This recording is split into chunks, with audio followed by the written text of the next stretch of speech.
Hey, hello everybody. Hey, I had some questions about my sim rig, and so I thought I'd give you a little tour of the rig. It is a combination flight and racing rig, and so I figured I'd give you a look today. I had to home make this one in that there wasn't anything commercially available that really had the right footprint to do both for dual purpose. And so I had to make my own. So I basically just ordered aluminum extrusion links and cut them to fit my design.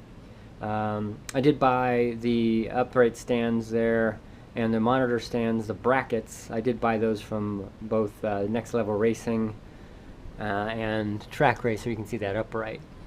In terms of what we're running it with here, you can see the Alienware PC. That's a inside there, it's an Aurora R15.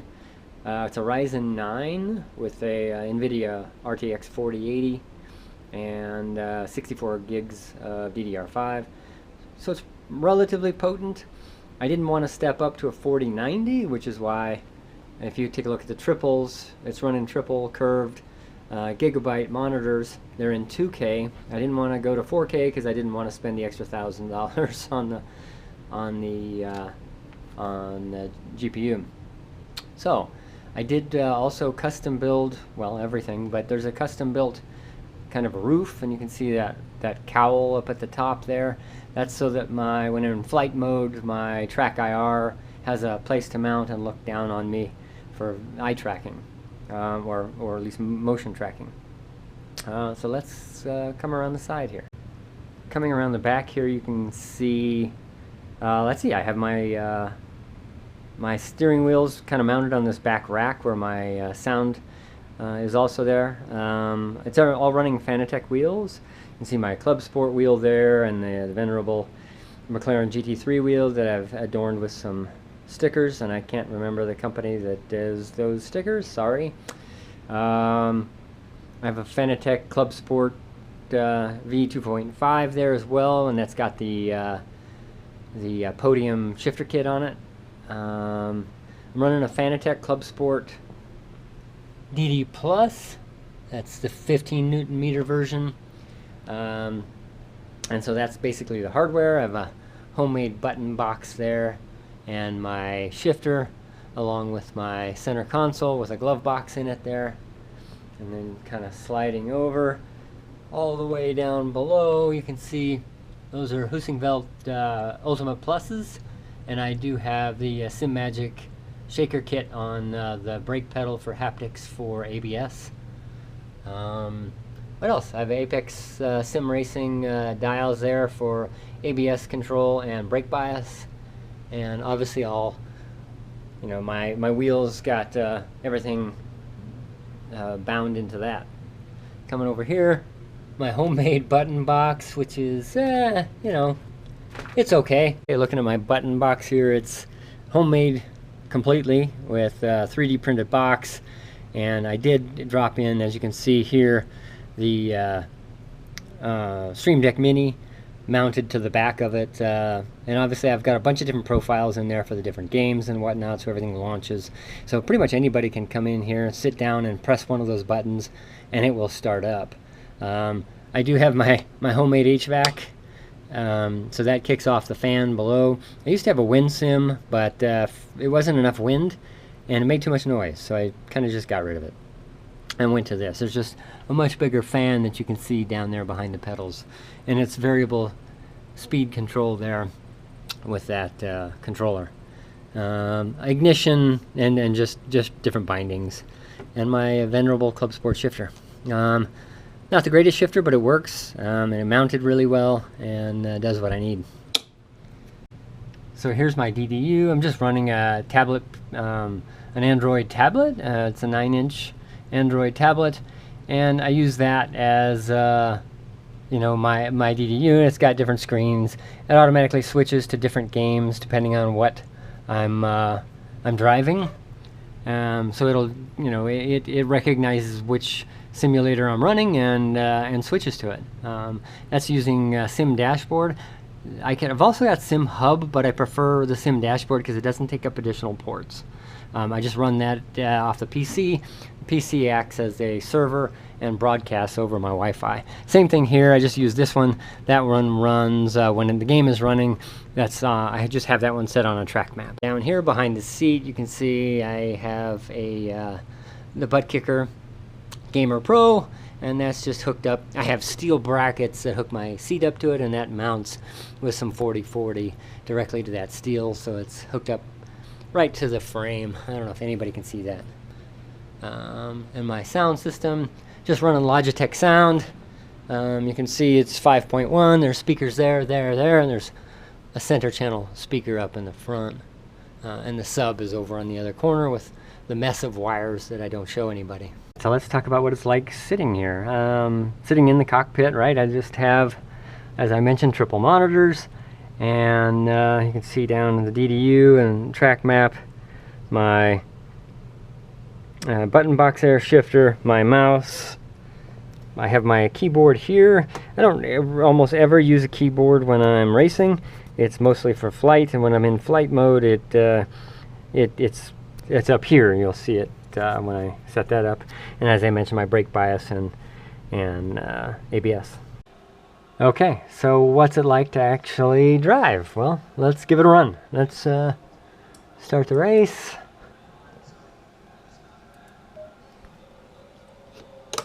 Going double file. I don't have a clutch here. This is going to be interesting. When I go into gear, I don't know what's going to... yeah, I can't get to my clutch. It's going to be kind of a challenge one-handed, but we'll give it a run.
So that was a tour of the race mode.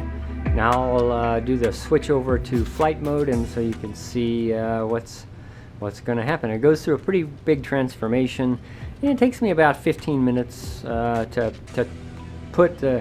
go from race to flight, which is the more complex. Going from flight to race is about probably 5 minutes less. So let me cut to it, and I'll show you what we've got. Okay, I'm doing this kind of in reverse.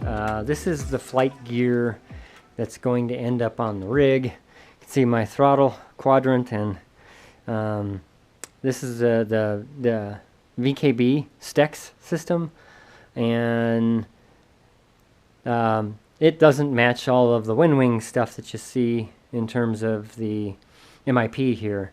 And I know for those F-16 purists, you're going to say that ICP is not supposed to be mounted like that, but you go with what you got. There's all kinds of trade-offs from having a dual-purpose rig, and being an exact copy of a cockpit is not going to be one of the things I'm going to accomplish. But I do have, so it's a VKB STEX.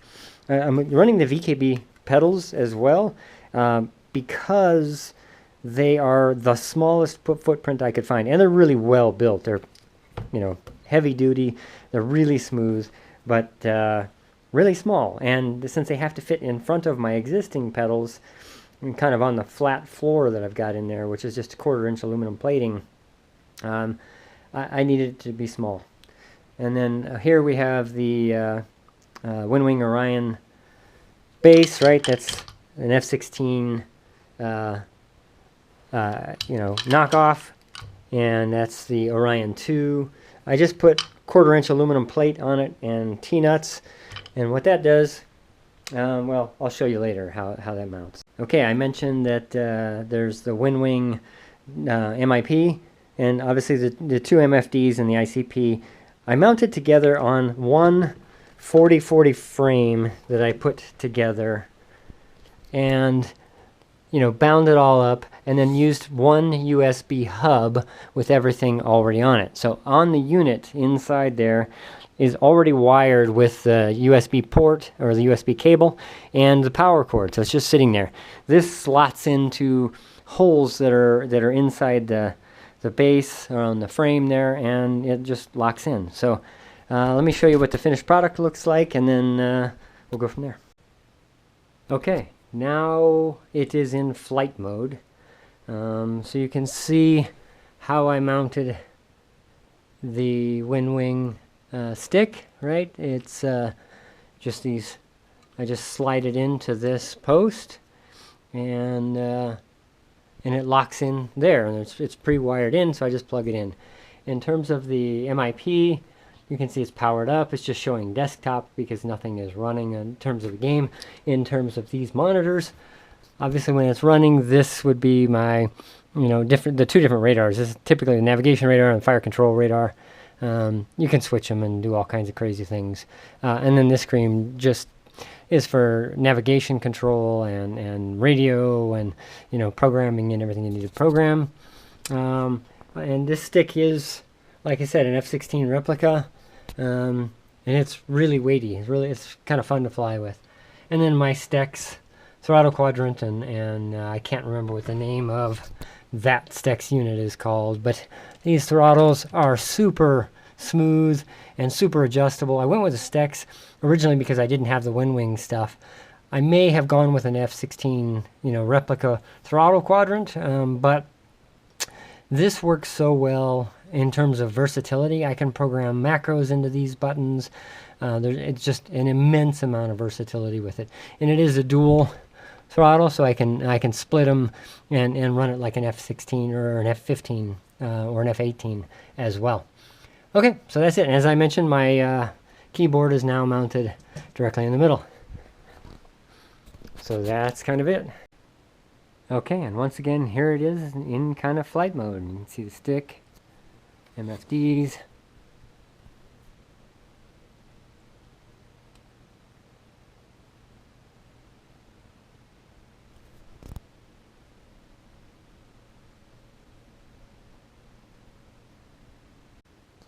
So for those of you wondering, and you can see my pedals that I didn't mention earlier, normally I would get into the sim from this side, but now it's blocked because of the throttle quadrants. So, and frankly, with the spacing here between the seat and the monitors, there's not a lot of room to get in. So for those of you wondering how I get into this thing, I built in kind of an escape route. So I just unscrew this, right, and then this opens up. And so now I can sit right down with relative ease into the cockpit, close the door. I do lock it so it doesn't move on me. So I re-thread it down here at the bottom, and that's it. So let's show you what it looks like when it's fired up. Okay, so welcome. This is the cockpit view now for DCS World. We're not in VR, this is just track IR, so it just kind of amplifies my head movements to an extreme degree so I can look around. It's kind of a cool program. So I just wanted to do a quick flight. We'll jump in here, do a free flight, and maybe drop a bomb or two and see. I'm not sure. Again, I'm doing this one-handed because I'm holding the camera, but we'll give it a shot.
is my rig.